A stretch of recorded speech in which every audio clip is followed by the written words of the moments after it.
matendo yako yapita fahamu zetu. Unayejali yatima, wajane na masikini, kwa rehema zako wameinua mnyonge na kumuweka kwenye kiti cha ufalme. Imba matendo yako yapita fahamu zetu. Unayejali yatima, wajane na masikini, kwa rehema zako wameinua mnyonge. Kama unajua umeumbwa na Mungu, ni haki yako kuimba. Kiti cha ufalme Wastahili kuabudiwa, wastahili kuabudiwa, mbinguni na dunia,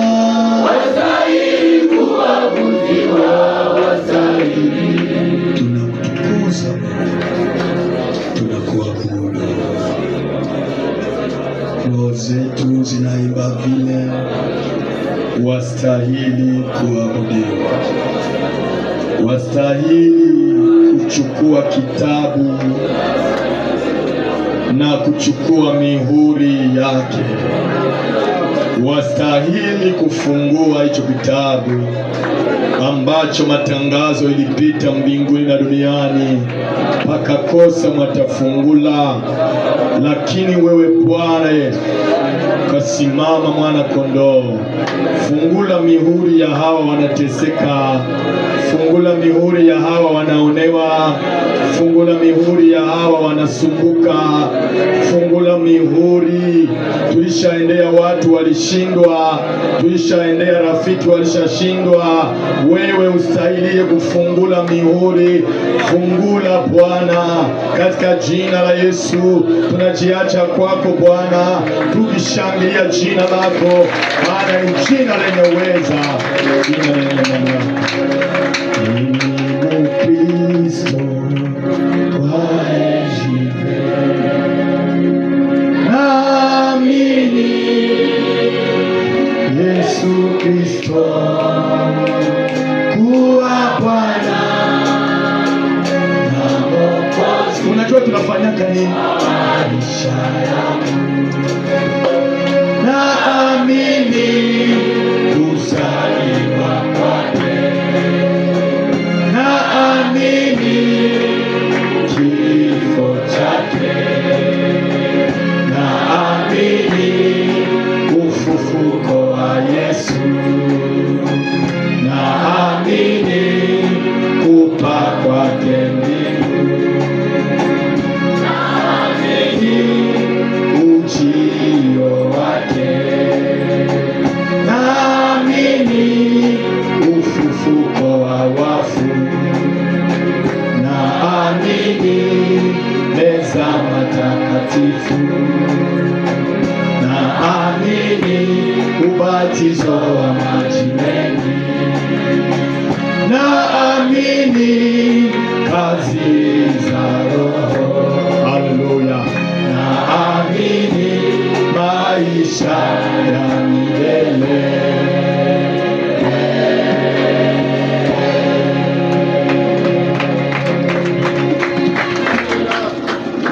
Amen. Amen.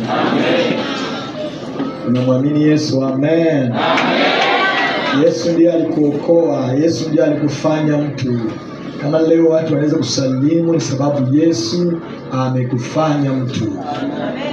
Jina la Bwana libarikiwe.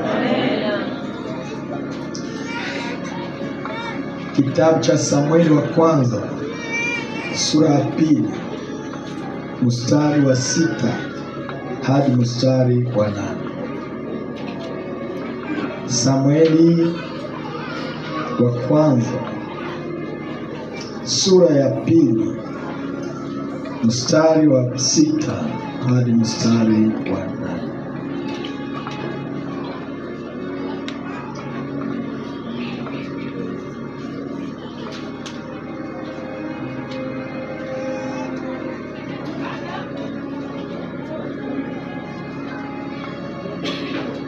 Samueli wa kwanza sura yake ya 2 mstari wa 6 hadi mstari wa 8. Kama tumepaona, tunaweza kupasoma katika jina la Yesu Kristo. Bwana huua naye hufanya kuwa hai, hushusha hata kuzimu, tena huleta juu. Bwana hufukarisha mtu, naye hutajirisha.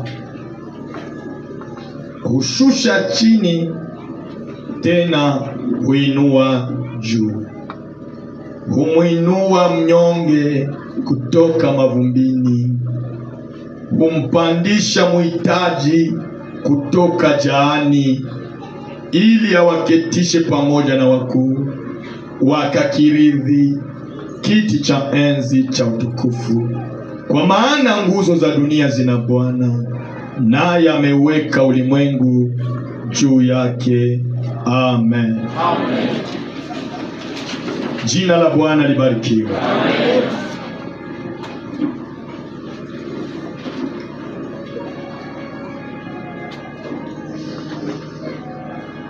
Tutasoma hiyo Samueli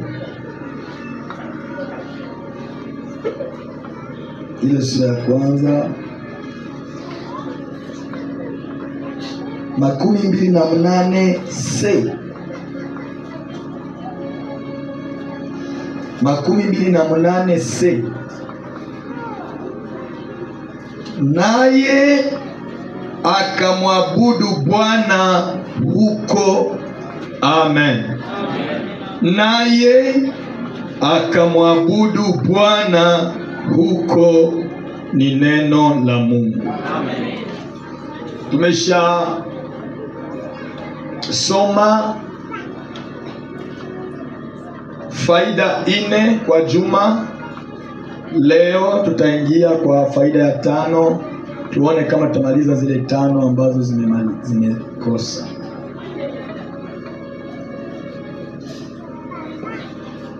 Hapa Samueli hanyonyi tena.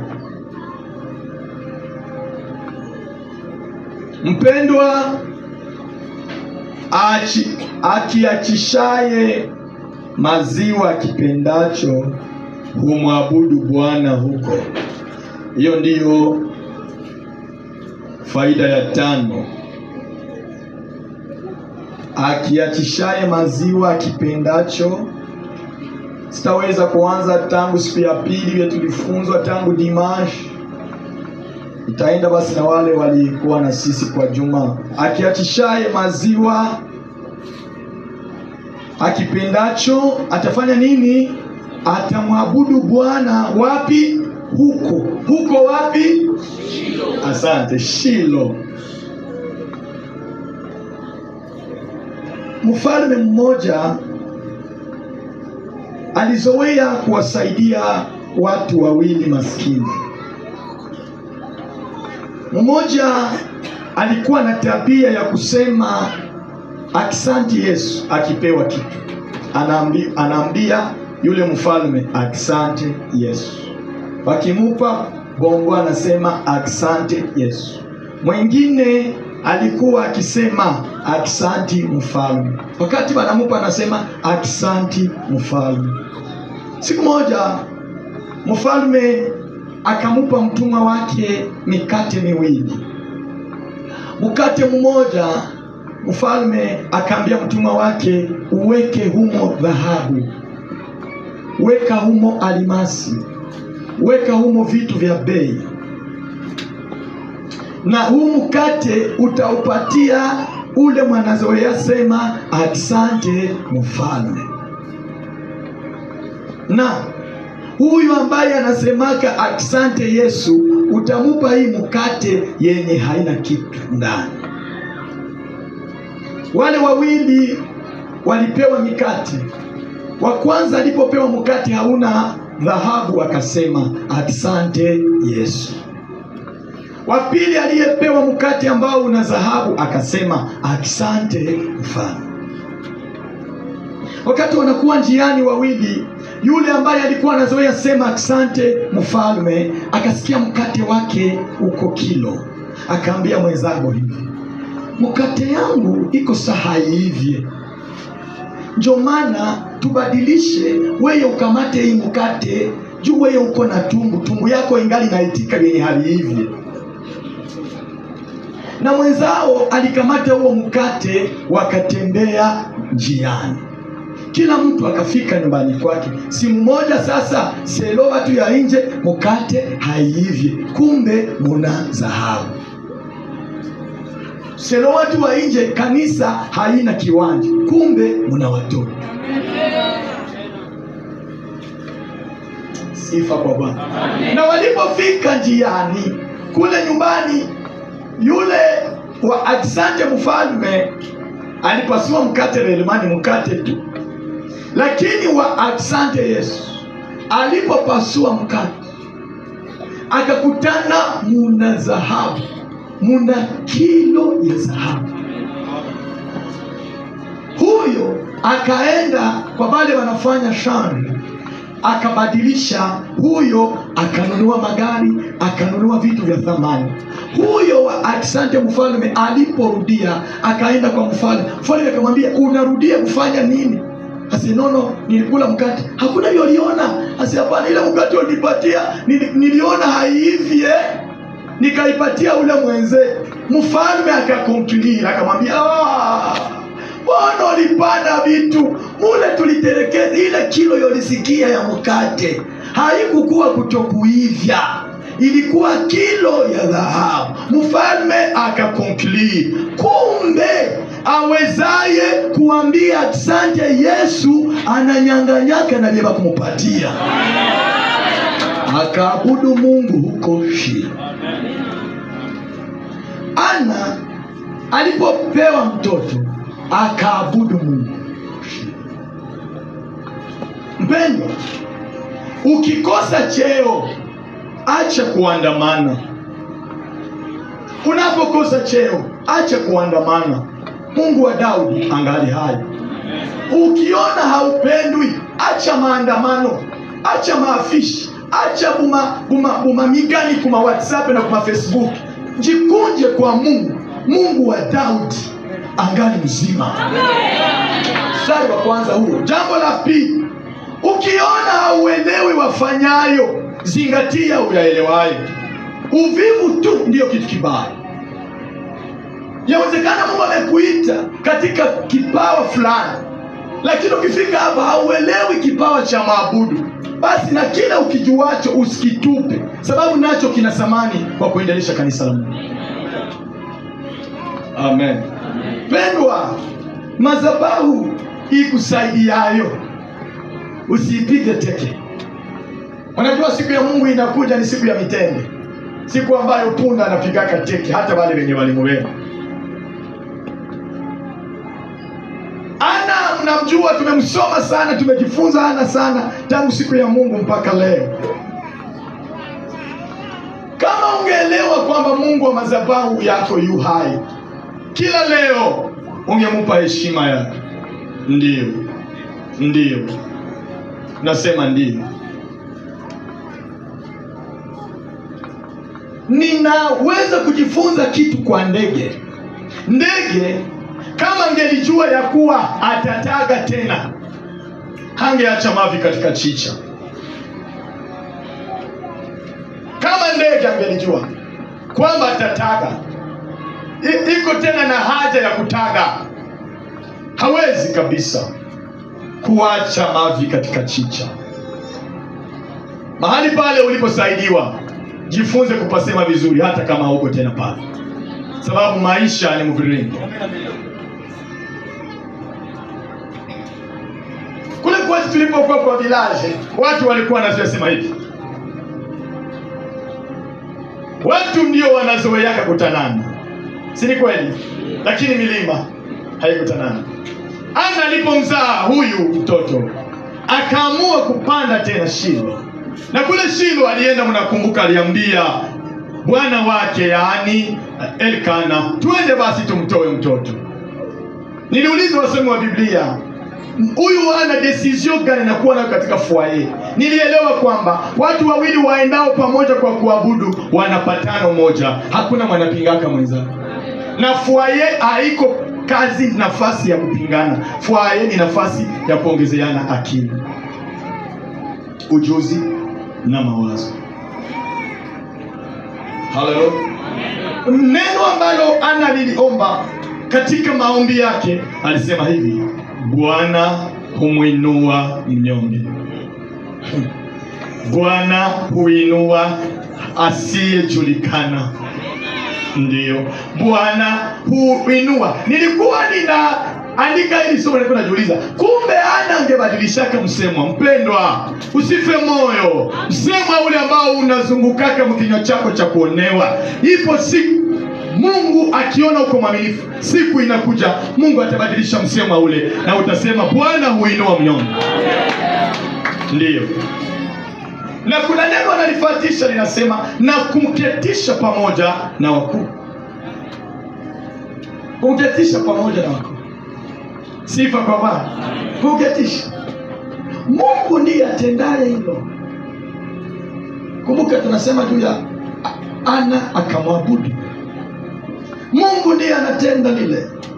Kumbe Ana, kumbe na mimi, kumbe na wewe, siku zinakuja ambazo tungali tutabadilisha sujet de prière.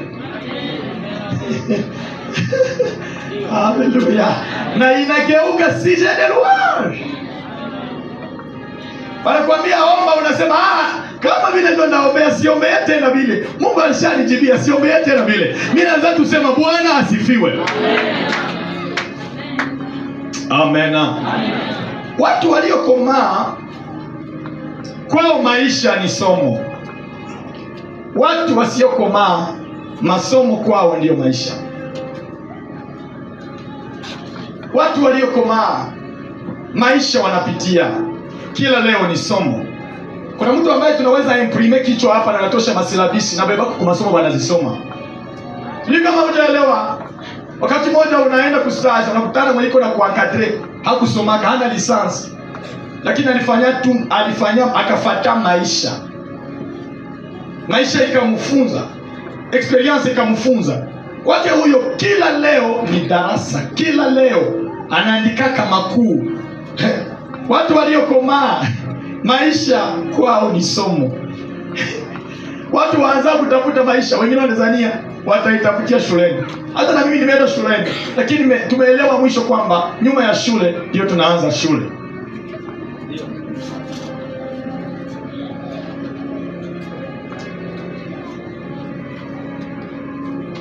Na kama tungeiandika kwa Kifaransa tungeita chaque étape de la vie c'est une leçon. Kila mmoja katikati yetu, tulisema jana kwa maombi yetu, tukasema kwamba Mungu tuko na chantier kwa roho zetu. Na kila mmoja na chantier. Kuanzia mimi niliye hapa mpaka roho mwisho pale. Kila mmoja iko na chantier.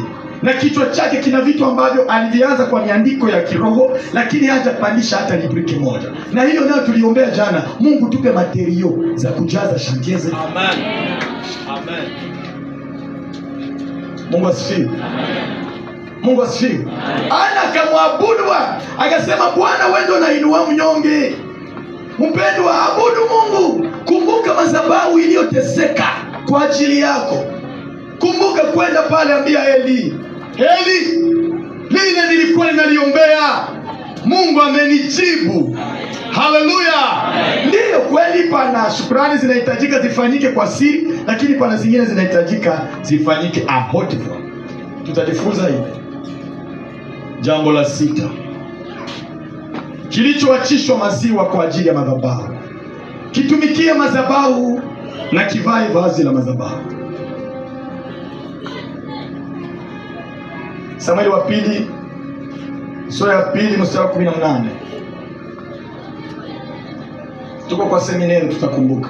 Samueli wa pili sura ya 2 mstari wa 18 inasema, Samueli alikuwa akitumika mbele ya Mungu, mbele ya madhabahu ya Mungu.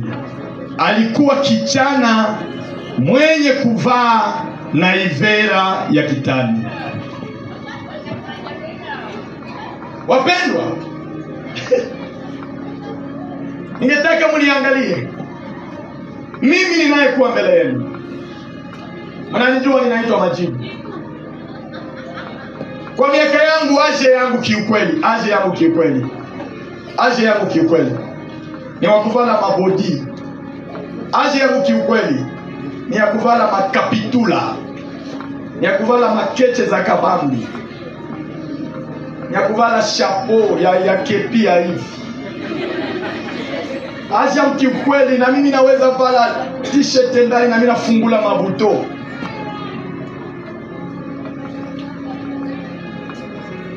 Aje yangu kiukweli.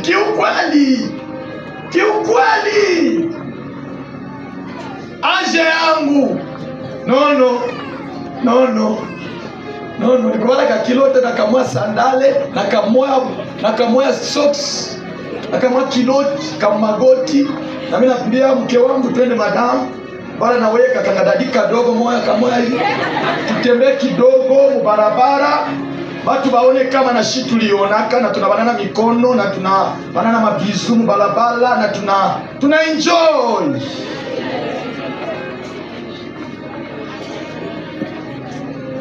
Lakini pana mipaka ambayo haiko baba aliniambia, ambayo haiko mama aliniambia, ambayo haiko wazazi waliniambia, nafasi ninashikilia inaniambia Majibu hapa upiti. Hapa hakuna mtu ananiambia ile. Mimi peke ninajifunza kwamba kinachotolewa kwa madhabahu kitatumikia madhabahu na kitavaa vazi la madhabahu. Haiko mtu ndo ataniambia fanya. Mimi peke zamiri zitaniambia. Mnakumbuka vendredi conviction, mwabudu na zamiri. Amen. Kama kiukweli kuna wale unawaona kwa Facebook, sababu vitu vyote vya Facebook tunapenda tuitie mkanisa leo. Lakini kiukweli ninajua kwamba ninapofunza mafundisho haya watu wengi mioyo yao inakera, lakini hili ndilo Mungu amenitia. Fundisha wao kwamba kinachotumikia madhabahu, haleluya, kivae vazi la madhabahu. Je, hamujawahi soma kwa Korinto wa pili sura 3 mstari wa 2 ambayo imenifunza de Korinto 3:2, ninyi ndini barua yetu iliyoandikwa mioyoni mwetu, inajulikana na kusomwa na watu wote. Amen. Amen. Kama unaweza sikia kiu na bro au njaa, basi nisite bro, njaa ya kutumikia madhabahu, jiulize madhabahu utapanda, watu wa pale wanavaa mavazi gani? Sinafundisha kwamba mavazi ndio Mungu iko, lakini anayevala vibaya anajipinire mwenyewe.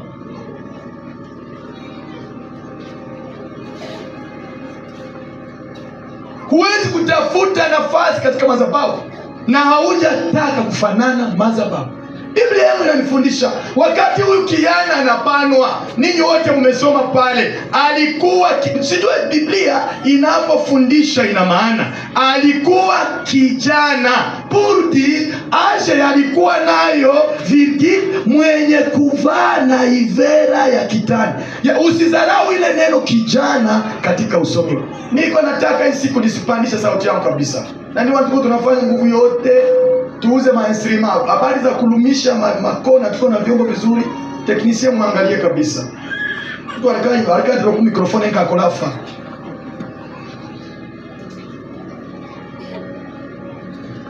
Kijana kuvala na ivera. Na ivera ni nini mnaijua? Si ni robe. Robe. Haiko ile ya kwenda kumaria civil. Hapana, ile haiko ile robe ya kulunga, robe ya madhabahu. Sifa kwa Bwana. Alivaa ile. Waimbaji wenzangu, ndiyo ni alamode, ni alamode, ni alamode msalo yako, ni alamode mchumba yako, lakini mbele za Mungu tuvae mavazi yenye kuleta heshima, sababu ulitolewa ili utumikie madhabahu. Basi vaa vazi la madhabahu. Kuko jinsi, hata kama mnanipenda, kuko vazi mnaweza vala huko, nyinyi wote mnashindwa kuniangalia. Si ni kweli? Mnashindwa na mpaka hata mnamaliza ibada mnaanza kuulizana hivi, pasteri ameguruka, pasteri aibisha kuwa yeye. Hata kama t-shirt ni nguo, si ni nguo? Ni nguo ya mzuri sana. Lakini nikivala t-shirt hapa au nikate ikwe buraka sei, Shemambi haleluya, mtasema na haleluya.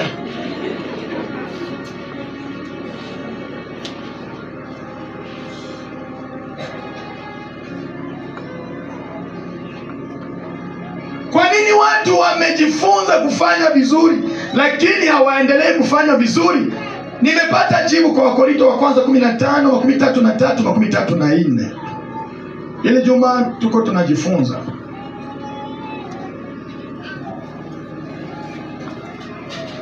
Wakorintho wa kwanza 15:33-34.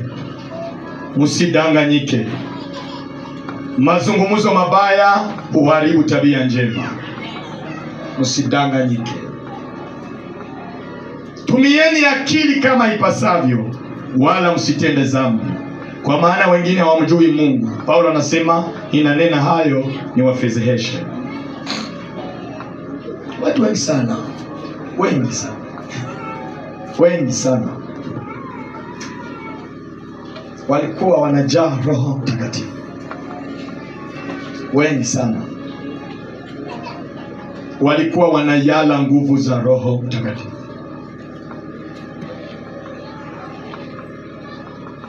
Na wengi sana hata walipokuwa vijijini, walikuwa kwenye maombi, walikuwa wanasema kwa lugha, na Roho wa Mungu aliwasemea amo kweli.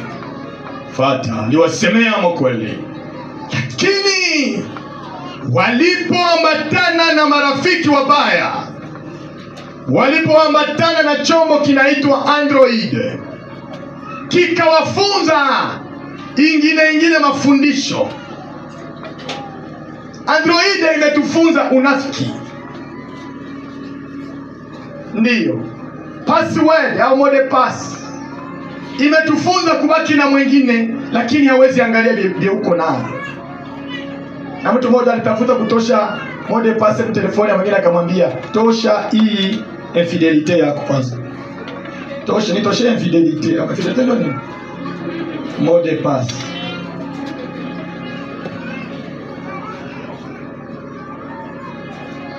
Siku moja ukitaka ulicho nacho kikushinde, kizoee mtu mbaya. Siku ya ndoa unaweza kumvika mume wako Petro nasema mbele ya watu nitaka kuwa mkiranda fani, mume wako akizoea tu mtu mbaya, kesho utakula makofi. Mke wako anaweza kuwa ni mke mwenye nguvu, mwenye Roho Mtakatifu, na wengine hata kurandevu manajazo waka.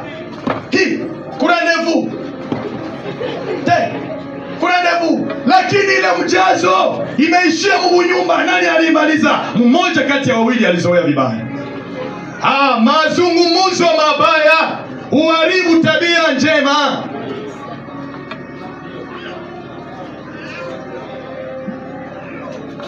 Kuna wengi hapa hawakunywa pombe, wako hapa, lakini alipozoea tu mtu mbaya anaanza itia mkoka, anasema sasa ni koka, kumbe ni pombe. Hata unachanga, Mungu anaona.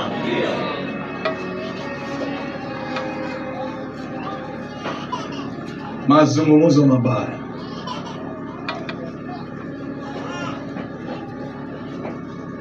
Mambo ya Walawi sura 19 mstari wa 2. Nena na mkutano wote wa Israeli waambie, mtakuwa watakatifu kwa kuwa mimi Mungu wenu ni mtakatifu.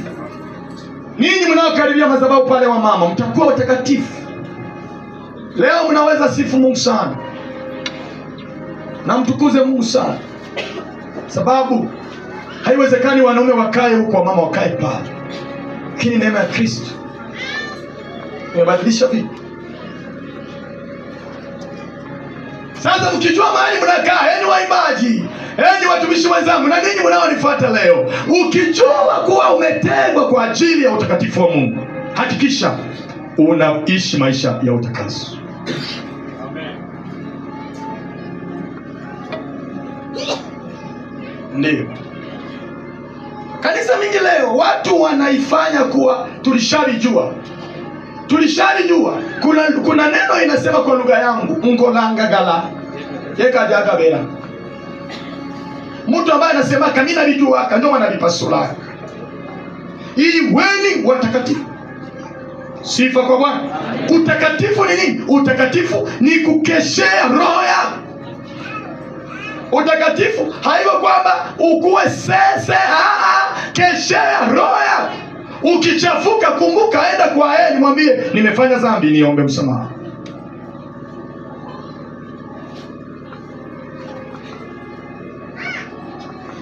Kwa Agano la Kale sadaka ndizo ziliunganisha watu na Mungu.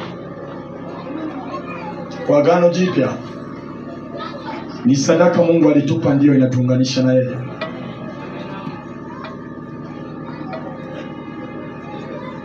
Haleluya. Usiogope, utatoka mleo uko haitaenda, utasikia mzuri. Sababu sitakulalamisha, niko ni nani kupatia lini Mungu alinipa. Wapendwa wa mama, vaeni na ivera. Mulishairisha waume zenu wa mama, vaeni mavazi ya heshima.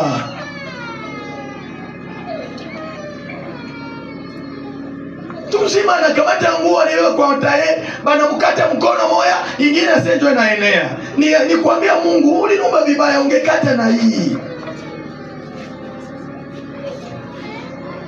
Kuna kuwa ile inaitwa les parties intimes za mwanamke ambazo hakuna mtu anaweza kuziona.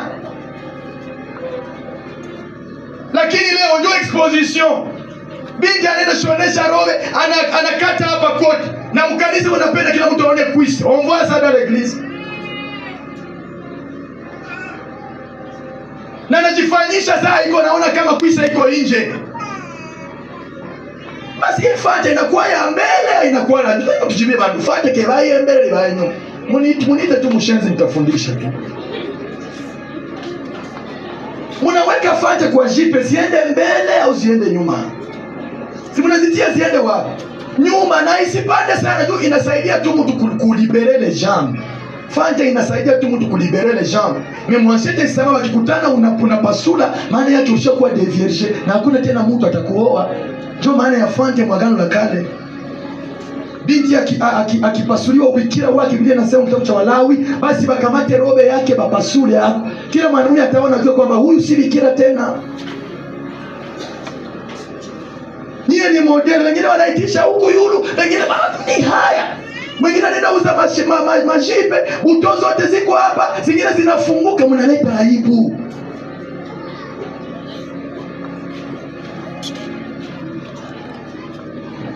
Mkristo anapaswa vaa mavazi ya kumsitiri, mavazi ya heshima. Akipiga magoti kama ni kuabudu, anasikia haiko komplexe. Akisema ndasirimba, anasikia haiko komplexe. Anasikia iko huru kumchezea Mungu bila komplexe.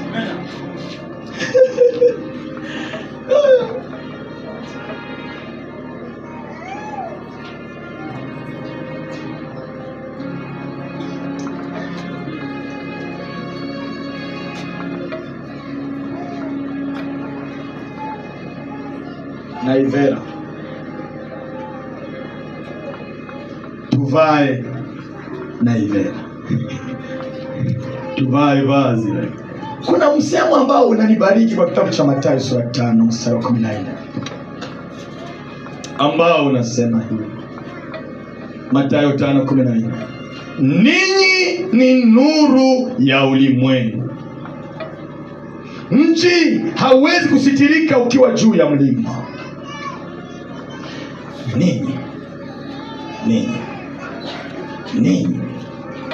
Ninyi sisi ni nuru. Amen. Nuru hauwezi ficha mji yeiko kumlima, hauwezi isitiri. Huwezi. Ndiyo vile vya huko naona ni kiltire ya Ulaya, si hatuisipotaki. Ndiyo vile vya huko natafuta jifunza ni kiltire ya Ulaya, shie vile hatuisipote.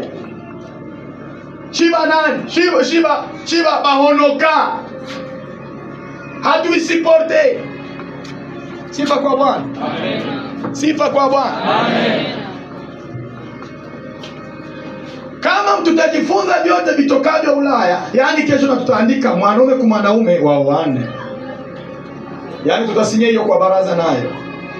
Sababu wafanyayo vitu mnavyovipenda mnawaita wasilimu. Shiba yenye tunawafunza vitu vivaleteavyo aibu, mnatuita watu wa bayuwai. Binti yangu wetu kama hiki wa mama acha vile vya zamani vile mama. Vya zamani vile. Ndiyo ni vya zamani vile. Mungu ananituma niseme na wewe, vaa naivera. Vaa, jiheshimu. Unajua hata kuko kazi unaweza enda omba, namna tu unavaa inakupa kazi. Ndiyo. Unajua kuko vazi unaweza vaa. Wewe peke unasema siwezi enda na pastor na mimi navala hivi. Wewe peke unasema wewe peke tu. Unasema twende tuone pastor, mimi hakusema na pastor na niko. Wewe peke. Zamiri. Ninamshukuru Mungu ni mabudio kwa zamiri safi. Mnakumbuka ile text? Adamu sana, lakini sijui sasa leo sisi tuliishi na wazee ambao walikuwa wakali na waza. Nilikuwa kwa ndugu yangu mmoja hapo nimefanyia shule, akikutana tu binti yake anavana bisari, hata binti afanye nini hata pita kusalo. Lakini leo si wengi wanaambia baba zao baba acha vile vya zamani vile mzee bakasoma taniona haiko kujiexpose ndio maana utaonewa kama baraka zote zishaolewa.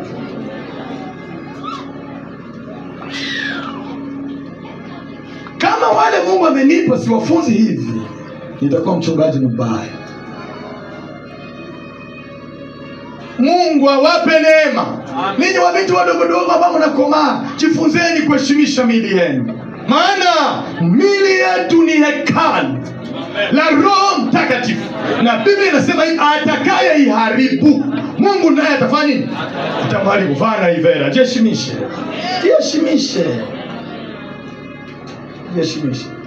Nimewaambia mfano ambao binti moja ameolewa, hajui karamusi ya wagarso. Wakati aliolewa, wakati wanawaita sasa wakaribia pamoja na baba pale, ule binti alikimbia.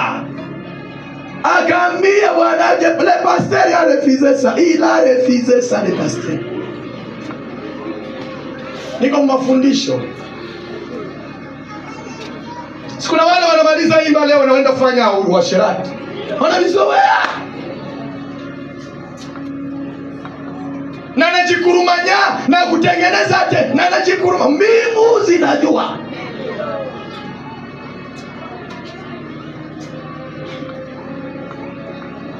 Vana ivera.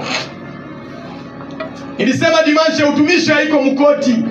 Utumishi haiko muma maske. Nilisema utumishi kwa nini kama unakumbuka? Maneno. Lakini basi ile maneno inahitaji pia ivalishwe mzuri. Haleluya.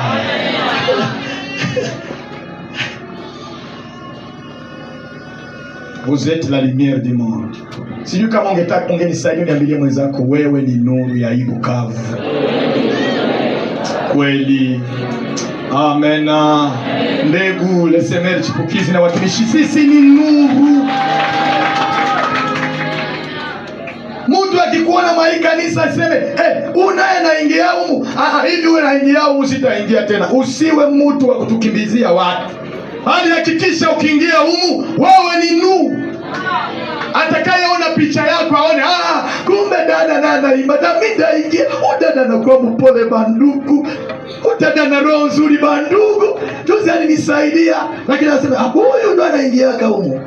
Mungu amenituma niseme na kanisa leo tuvae na ivera. Haleluya. Haleluya.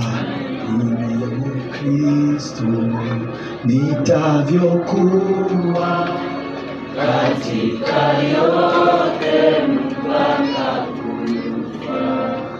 Mimi Mkristo navyoshuhudu dunia yote ikiniacha. Mimi Mkristo kwa moyo wote. Haleluya.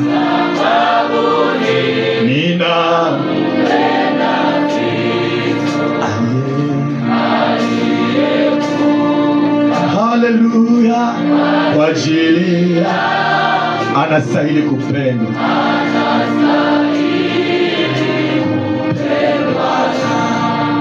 Mungu asifiwe. Wewe ni nuru. Nuru tunaitafutaka hata mchana, na ndio maana tunawasha hata tasa hizi. Juu nuru iko ya maana. Ningetaka nikukumbushe na ukumbuke nani aliyechafua tabia yako. Nani alichafua tabia yako? Nani alichafua tabia yako? Mwanamke nani ulimzoea? Njoo leo uanze zoea mume wako. Mwanamke nani ulimzoea? Mwanaume nani ulimzoea? Leo njoo uanze ona mke wako kama hafai tena. Nani ulimzoea? Njoo wazazi yako uanze waona sawa petit frère. Mazungumzo mabaya huharibu tabia njema. Hapana, mwanaume hawezi kuwa kupanda kwa vile. Mwanaume mimi nilishawashusha. Kuko mwanaume ajifunza utapata marto. Unazania sema anashusha kila mwanaume. Ninawaambia kweli, si wote walio na Biblia mikononi ambao Biblia inanyonya ndani ya damu. Kuna wengine ni Biblia kwa makwapa, boxe kwa mikono. Usizani kwamba na mimi nakufanya sasa bila mama tonto alishafanya wana utapata box. Nani alichafua tabia yako? Mbona wali alishapotea? Nani alichafua? Nani alichafua tabia yako ya kuamkia muibada? Mbona ulikuwa unapenda Mungu sana? Nani alichafua tabia yako? Mpendwa, mtu anaweza kudanganya lakini hana mbingu. Mbingu anaye ni mwanaume. Mwaiko na mbingu ni nani? Mwaiko na mbingu ni mwanaume. Wakati nilikuwa neno hili nilijifunza kwamba kanisa ikifunga duniani mote dakika moja,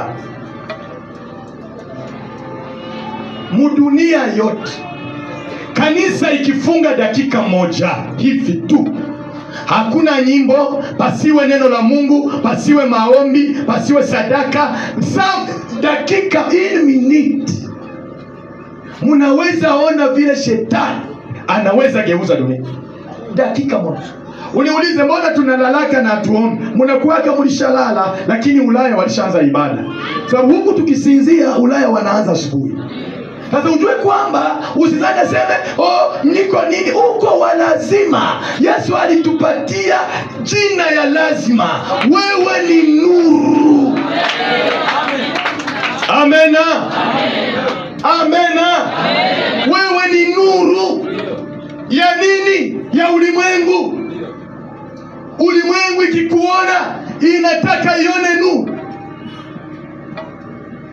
Haleluya. Haleluya. Haleluya. Ninasema na wale wanaamini Kristo kwamba wewe na mimi ni nuru. Saba. Akiatishaye maziwa kwa ajili ya Bwana kipendacho, na huwa nakiletea mwaka kwa mwaka kanzu. Inaanza jibu maswali fulani ambazo ziliulizwa kwa Juma. Akiatishaye maziwa kile akipendacho kwa ajili ya Bwana, huwa nakiletea mwaka kwa mwaka kanzu.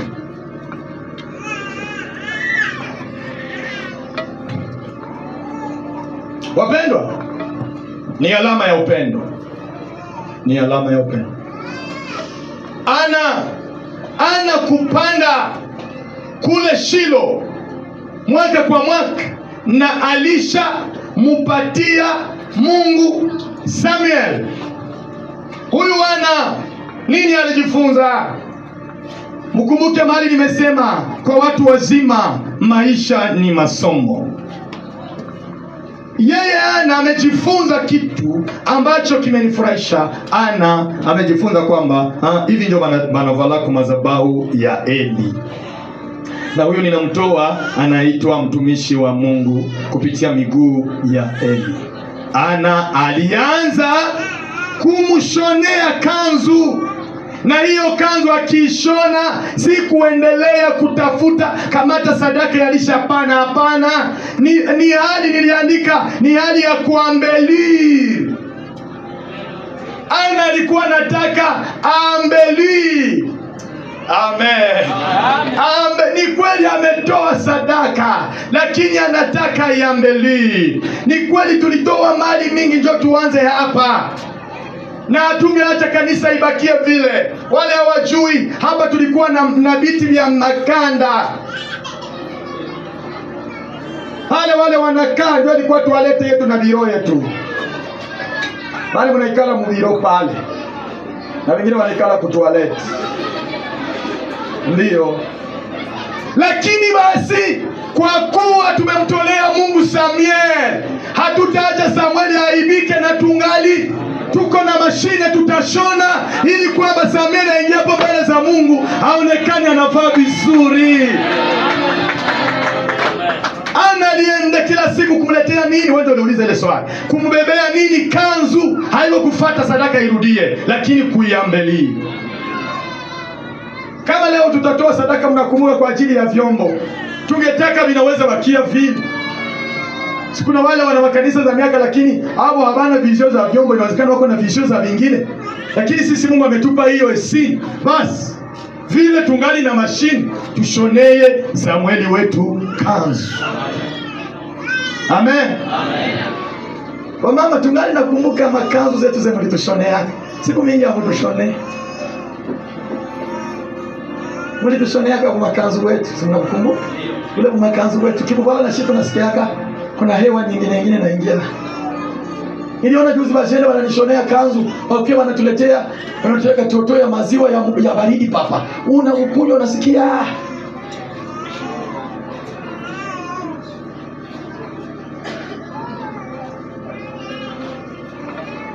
Mikono yako imeshona nini? Mikono yako iko nashona nini? Wengi leo wanashona mahabari za mubaya kwa ajili ya wengine. Ndio ya mikono yao iko nashona. Unaona mtu anaikala kwa barabara, unadhani kwa ngoyo shangapi? Unadhani kwa ngoyo muyomba pi? Kumbe iko na hesabia watu. Leo mama fulani alipita hapa. Mama fulani niliwaambia bichwa yetu inabeba vitu ya mingi. Bandugu, tuwaze juu ya maisha.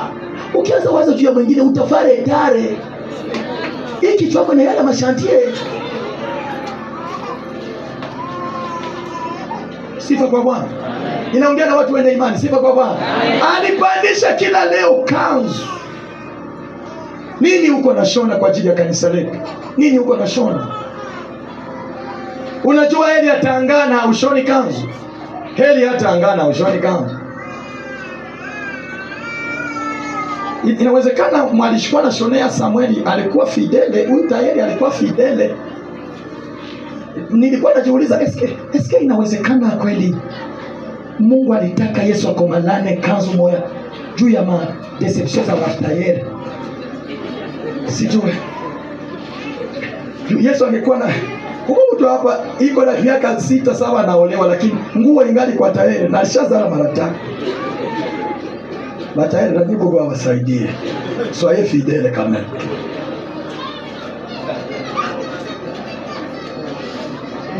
Ninaweka hiyo sababu ya neno alishoneshea.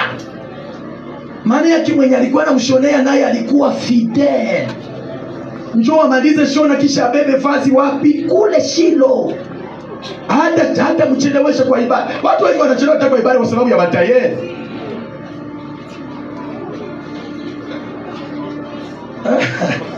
Yani ulizani marende vilikuwa abataye alituchelewesha. Siwezi pita pale nasiseme kitu. Sijui nani atafanya ndoa hapa siku zinakuja. Ninajua ninaona ndoa zinakuwa nyingi. Lakini zikifika muikale, bwana na bibi mkae. Kama mtatia ndoa kusezere mtuambie sezere. Tutakuya sezere tuselebre ndoa. Musitutilie dizere. Kisha mkuye kundoa 14. Musikuwa sema tulisha mashiba. Ndoa ni yako wewe peke na bwana yako. Ile mkuye na shia ni kuwasindikiza tu. Sasa heshimuni sana unaweka tu. Haleluya. Amen. Alishoneshea mtoto wake vazi ili Samuel awe anaonekana vizuri mbele ya watu. Chunga sana neno hili na Mungu akubariki. Kuvalisha kwako madhabahu mwaka kwa mwaka isikuchokeshe. Hiki umekianzisha hapa. Umeanza kazi ngumu. Ninyi ambao mmenifuata nyuma, mmeanza kazi ngumu. Sasa kila mmoja kama mashine yako ni ya broderi, weka broderi. Nilisema kwa Juma, kila Mkristo Mungu akikubariki 1000 francs, kumbuka 100 francs ya Mungu, uende kuibeba kwa madhabahu ishone kanzu.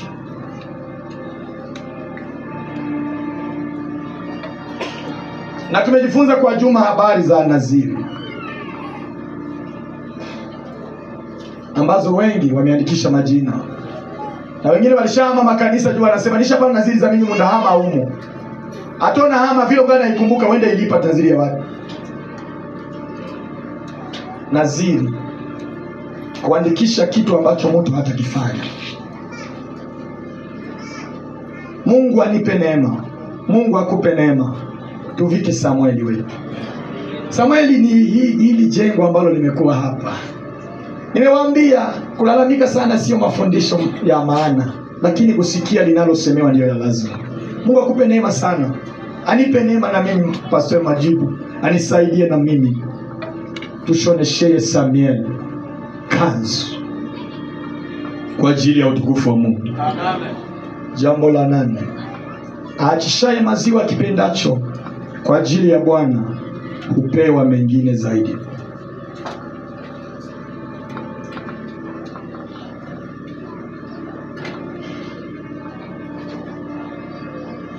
Samueli wa kwanza 2:22-21.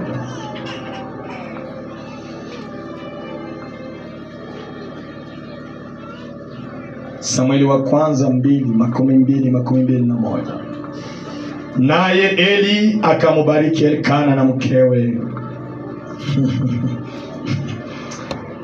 Akasema, Bwana na akupe uzao kwa mwanamke huyu badala ya azimo aliloazimiwa Bwana. Kisha wakaenda nyumbani kwao. 21. Naye Bwana akamwangalia Hana, naye akachukua mimba, akazaa mtoto wa kiume 3 na wa kike 2. Naye huyo mtoto Samuel akakuwa mbele za Bwana. Amen. Amen. Uko katika ibada? Amen. Amen. Akiachishaye maziwa kipendacho kwa ajili ya Bwana hupewa mengine zaidi. Mtanijibu ninyi wote ambao mko hapa. Je, Ana aliacha kwenda Shilo wakati alimtoa Samueli? Aliendelea kwenda Shilo, swat kubeba kanzu, swat kuenda kuabudu. Lakini ashukuriwe Mungu, ameshatoa aibu ya Ana. Ana walishaanza muita mama nani? Mama Sami. Amena. Na ile ndo Ana alikuwa naomba tu Mungu, na mimi nipate kamoya. Bakuwa nauliza kanakuwa wapi, na kuwa najibia na kuwaka Shilo. Iko sana hizo mwambia muone ule garso mwenye anaibisha maabudu wangu ule. Wamama, leteni watoto katika nyumba ya Mungu. Wafundisheni Mungu. Hasa mahali mnaabudia, leteni watoto wenu. Ni alama ya kukomaa na ni alama ya kuwashirikisha Mungu wa madhabahu yenu. Ndiyo. Eli wakati alimuona tena anakuya sisifa kwa Bwana, anakuya fani kuja kuabudu na analeta kanzu. Grand question, kwa nini madhabahu ambayo Samuel alikuwa anakumalia yako haingemshoneshea kanzu? Mama alijua responsibility yake hata kama amemtoa Samuel. Ndiyo. Biblia yangu inasema huyu mama alikuwa analeta kanzu na siku moja wapendwa, muabudu Mungu tu. Nyuma ya muabudu kuna kuwaka solution zingine. Ndiyo. Ninashukuru Mungu aliyeleta jambo hili kwa kanisa letu. Kuna mambo mengine ambayo hata hatuombi tena. Sioni kwenye anaomba tena, "Mama nipe wengine watoto nono." Siku moja alipata surprise muibada. Akasikia yeye anamwambia, Elikana maraba wanaanzia kuelikana. Alishabarikiwa uzazi. Elikana sasa naye abarikiwa uzazi kwa Ana. Biblia yangu inasema hivi. Eli akamwambia Elikana, hivi hata kama Mungu aliwajibu mahitaji zenu, hamukukata njia ya kupanda Shilo. Wapendwa, Mungu ni remplacer mzuri. Sitaki hata nikwambia sasa useme amen. Mungu ni remplacer. Dieu est un vrai remplacer. Amina.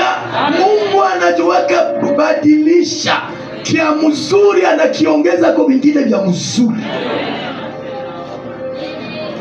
Samuel mumuone anakapa, lakini Mungu anaambia baba yake, sasa Mungu ninayemtumikia akupe wengine watoto kwa mwanamke huyu, watoto ambao wataramplace. Kiswahili nasema badala, yani a la place de.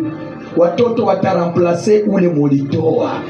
Acha nini Eli aseme mtoto wataramplace? Mungu anajua kutupa kitu kitakachotuliza roho zetu. Amen. Mungu anajua kutupa kitu. Wapendwa, kunaweza fika mahali fulani ya maisha ambayo tumeomba sana mpaka tunachoka, na mara nyingine wanakuambia mbona uombe tena. Nadhani kuna nyingine majibu ambayo tutaifanya. Mungu anajua kwamba moyo wangu unahitaji vitu fulani. Waliamini neno lake watapata nguvu. Mungu wa Eli angali hai, akupe jambo litafara plasma ya wale walikuacha. Mungu akupe le frère remplaçant. Katika wimbo ule unaimba, Mungu akupe le frère remplaçant benye batatosha mabaya kwa moyo wako. Mungu aifanye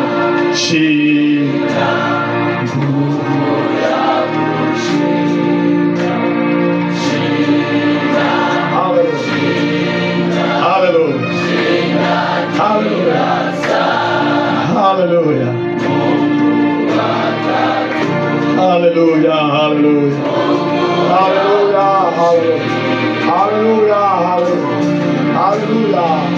Oh, nasituta.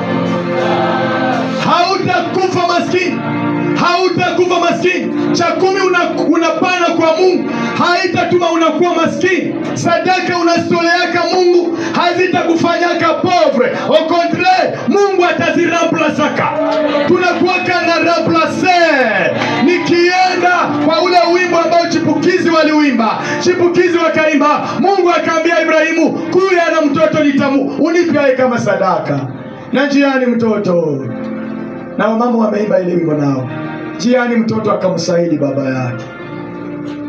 katika njia ya mulima wa Mori. Mtoto akamusaili baba yake, tazama moto uko kunizikopi, kondo mume kwa kafara yukoa.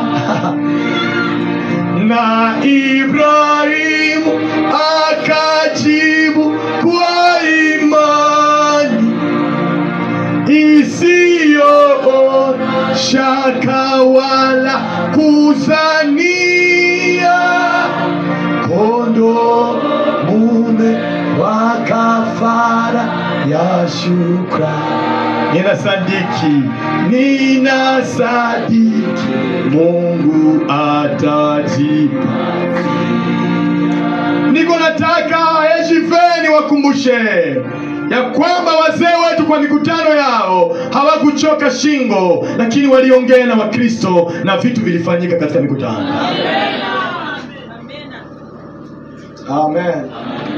Amen. Mungu ni Vrera Plaza, na ninamshukuru sababu vile vingetupatisha haya Mungu alishaviramplase. Ibrahimu akamwambia mtoto wake, usiogope mwanangu, ndiyo kuni ziko na moto ziko, lakini pale nyuma anamaliza anambia watu, mubaki hapa ninyi watumishi, tutaenda kuabudu Mungu kisha tunawarudia. Lakini Ibrahimu anajua roho yake kwamba Mungu amemuita kwenda kutoa Isaka. Lakini anaambia watu tutaenda kurudia. Katika vitu ambavyo vinamshinda Mungu ni kwamba hili jambo, kwa maana watu wangu hawatapata haya kamwe. Kwa maana watu wangu. Asante Yesu.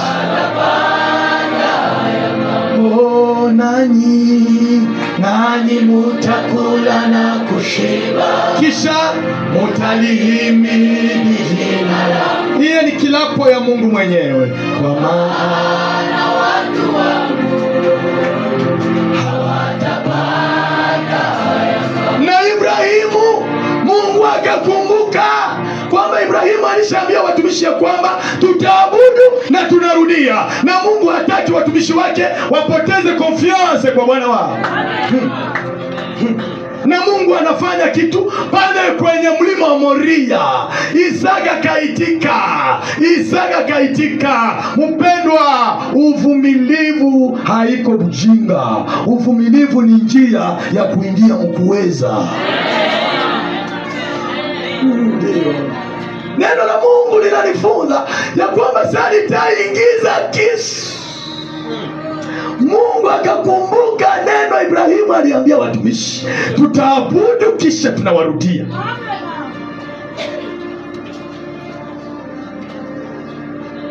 Jana nimewaambia Mungu amenionyesha namna tutajenga kanisa kubwa, na nilitangaza ili kwamba mtakapoiona msiseme Mungu wa majibu alisema uongo. Kitu chenye Mungu anavea kako ni kuhakikisha neno alilisema na watumishi wake. Walio wa Yesu, haleluya.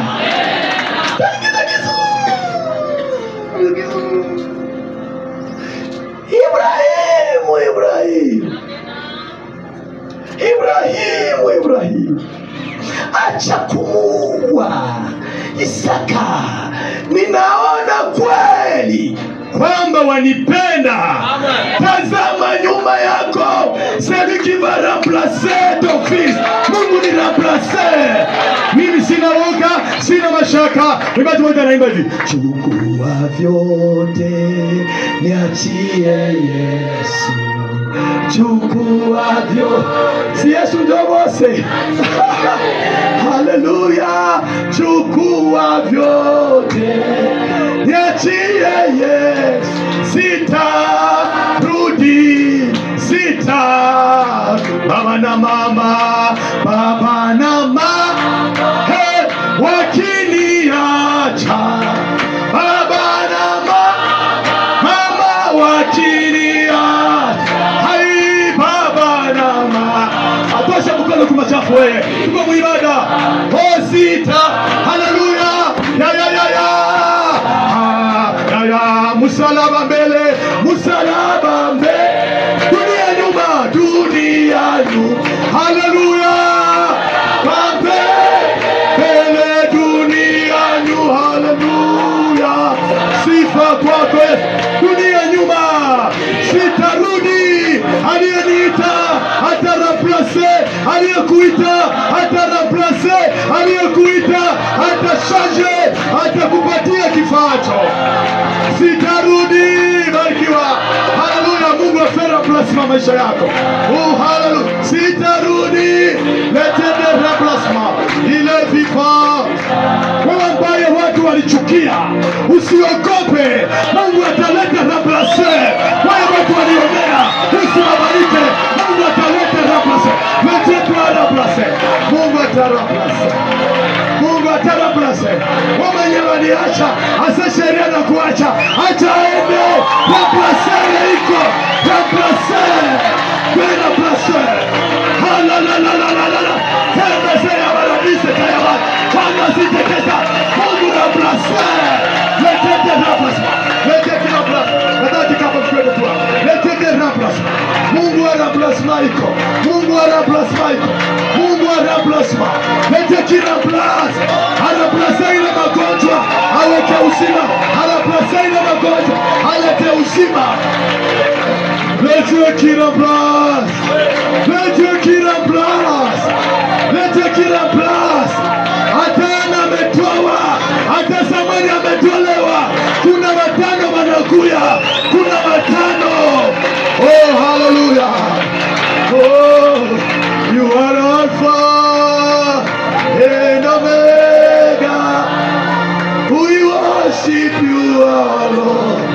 You are worthy to be praised. You are Alpha and Omega. We worship you, our Lord. You are worthy to be praised.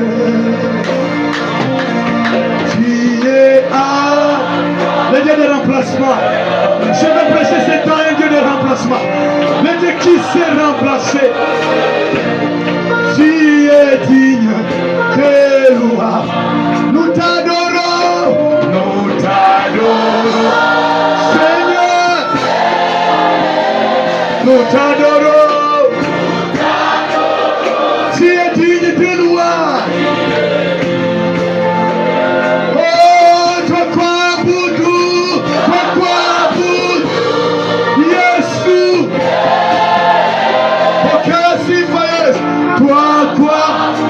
Oh hallelujah. Ninatumikia Mungu anajua karaplase. Ninatumikia Mungu anajua karaplase. Mungu anatoshaka magonjwa, analeta afya. Ninatumikia Mungu anatoshaka esheke, analeta reisite. Hata anakuambia hii mwaka hutaweza. Nous sommes en train de servir un Dieu qui remplace. Oh hallelujah. Hata kama unalianza uko nalia, uko Mungu remplace. Un Dieu qui remplace.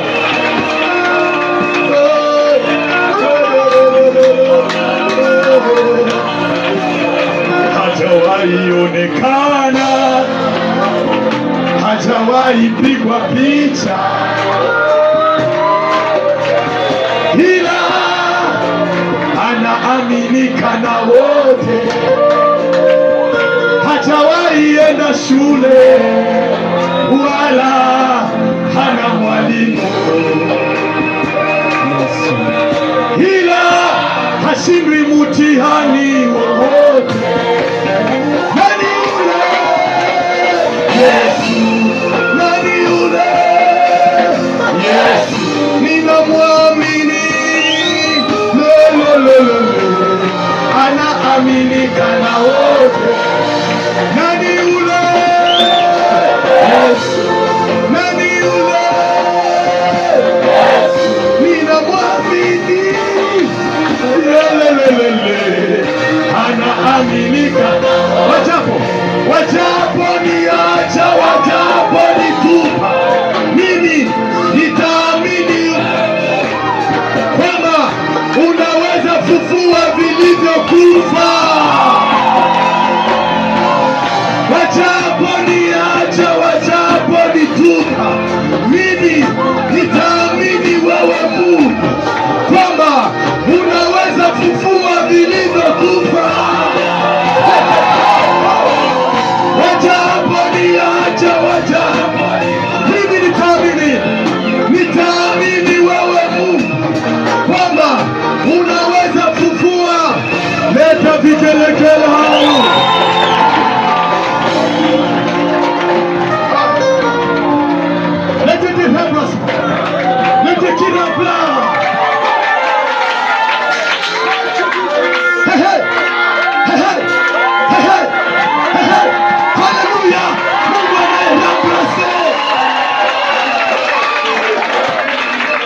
utazala Samueli, utazala mtoto na watu wote watatafuta, utazala mtoto kwa kila mtu atapenda aone. Basi daktari ya ndoa njoni. Leo tunafunzwa juu ya remplacer. Mungu haiko remplacer, ni remplacer. Un vrai coach. Mungu hawezi tosha veteran tie veteran. Ule mwalienda dada ni veteran. Baba meyezu wale wanamalizia macho.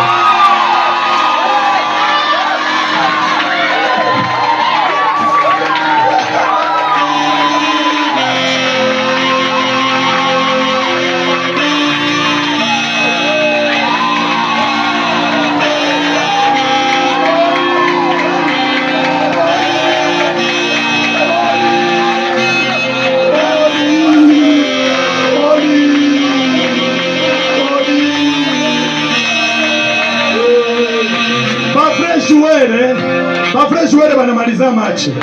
Veteran atoka mbio. Walitoka ni veteran. Veteran yuwe chenga. Ameyezu wale wanatoka kapopo.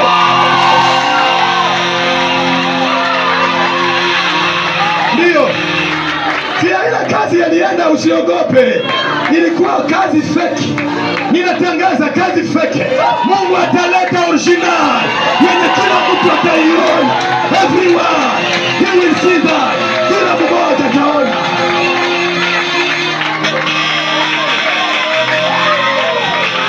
Kila ulipoteza hakikukuwa chako, kilikuwa cha raki cha mtu akiende fasi, chako kinakuja. Abajira Yesu babu ine baratwana matara. Oh baratwana matara.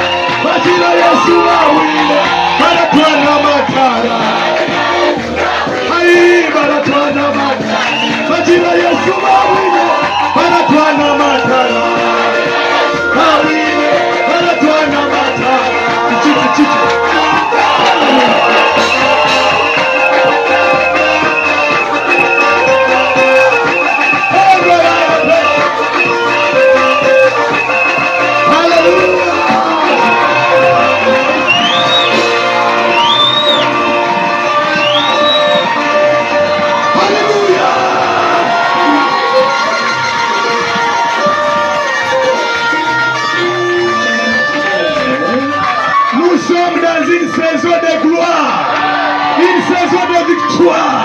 Une saison de puissance.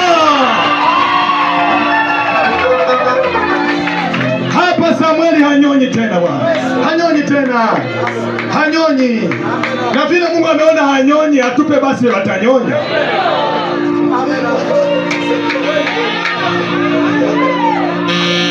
Amen. Amen. Muda wangu nakataa. Mungu awabariki sana. Historia ya Penina ilishapotea. Sema na mimi, historia ya Penina ilishaisha. Ilishaisha zamani.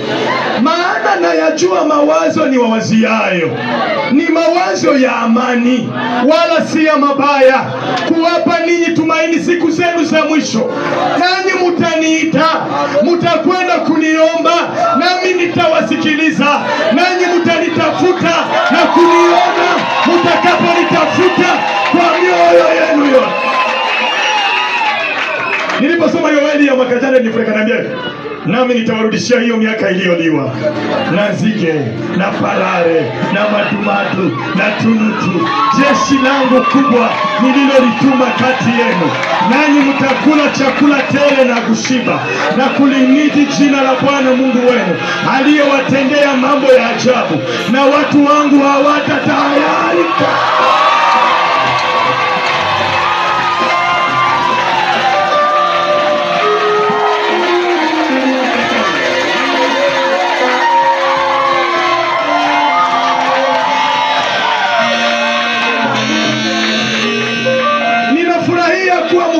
Ya watu wenye watapata haya tena. Hiyo ninafurahia ile sana. Na mimi kwa karibu yako na washasema utapata haya tena.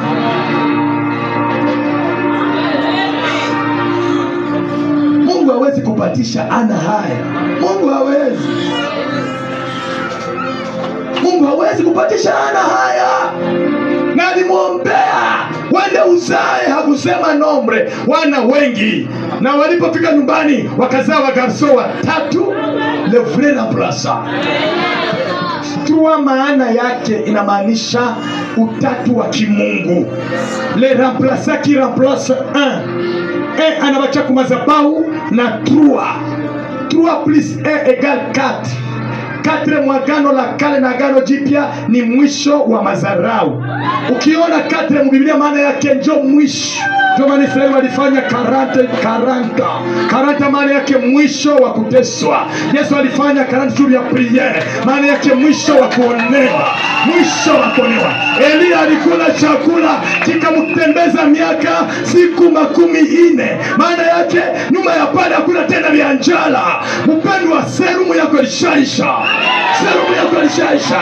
Inuka, uende na miguu yako. Kama ulifika mgonjwa, pona leo. Inatosha. Kama ulifika umeonewa, inatosha leo.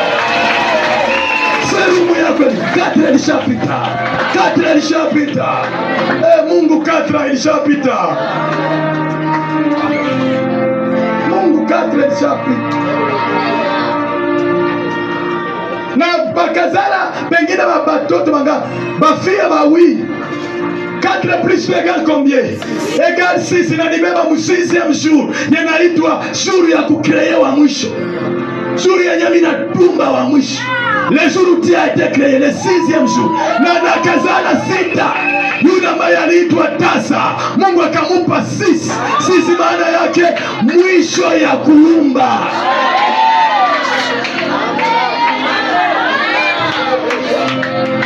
Bwana, ningekuwa niko pale ningetunga kanyimbo sasa. Ninasikia kitu kanakuya. Ebi Mungu hana biba binja bwenene. Ebi Mungu hana biba binja bwenene.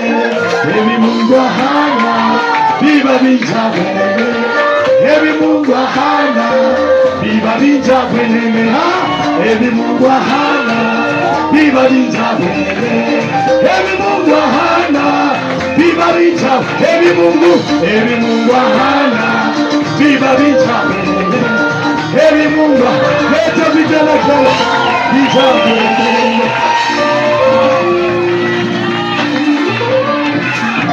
Bila vya balibeba haiko Mungu tu alikupa.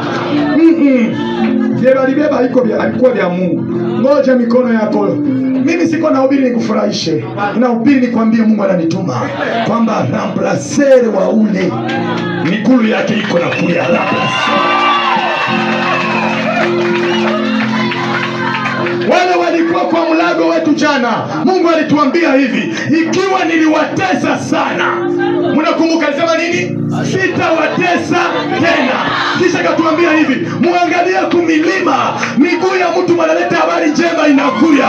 Miguu ya kutangaza habari njema. Ebi Mungu hana biba binja bwenene. Ebi Mungu hana biba binja. Ebi Mungu biba binja. Ebi Mungu ha biba binja. Yakawe ebi Mungu biba binja bwenene. Acha nimalize misemo hii. Ninashukuru Mungu sana sababu ametubeba ulimwengu wa kupokea vitu. Kenda achishaye Samueli maziwa kwa ajili ya Bwana huwa namuona, ila hawezi tena kumrudia na nyumbani.